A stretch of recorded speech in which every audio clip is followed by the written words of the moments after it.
நாங்கள் உள்ளே உக்காந்துருக்கேன். அப்போ அந்த பையன் இன்னொரு பையன் அந்த செருப்பு இங்கேருந்து மேலே தூக்கி போட சொல்லியிருக்காங்க.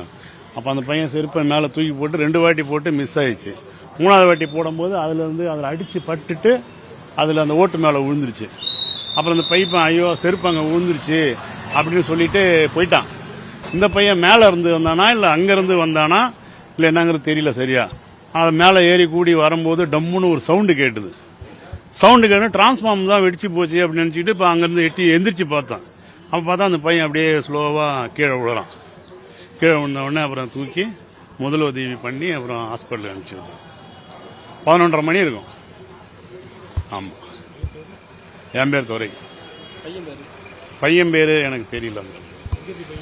பையன் இந்த பிபி நகரில் 5வது தெருவில் இருக்காப்புல. அவங்க அப்பா ஆண்டிகிராப்பு. அவர் பையன் தான், ஒரே பையன். நான் அப்போ இங்கேருந்து செருப்பு தூக்கி போடாதீங்கன்னு சொல்லி வார்ன் பண்ணிட்டு தான் இருக்கேன், கத்திக்கிட்டு இருக்கிறேன். அது போடுற வரையும் நான் கத்திட்டு தான் இருக்கிறேன். ஆனால் அவங்க வந்தது தான் என்னால் கவனிக்க முடியல. நான் ஏன்னா அங்கே உள்ளே உட்காந்துருந்தான். அந்த செவுத்து வழியாக மேலே ஏறி வந்திருப்பான் போல இருக்குது.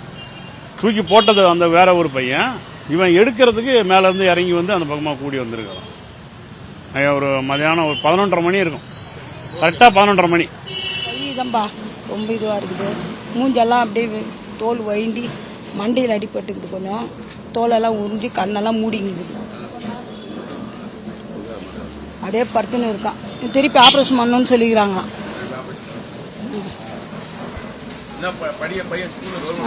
கவர்மெண்ட் ஸ்கூலில் படிக்கிறான்.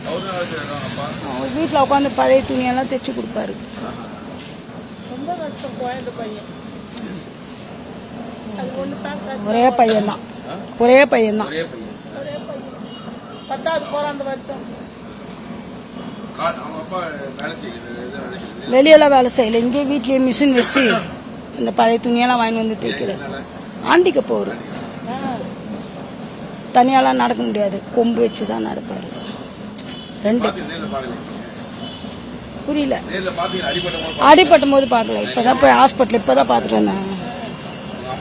அவங்க அம்மா உள்ள இருக்காங்க, அவங்க அப்பா வெளியே இருக்காரு, அவங்க அத்தைங்க எல்லாம் இருக்காங்க. எல்லாரும் டாக்டர் சொன்னதெல்லாம் எதுவுமே பேசல. நான் போனேன், உள்ள போய் பார்த்தா ஐசியூல இருக்கான். பார்த்துட்டு உடனே வந்துட்டேன். ஈஸ்வரி.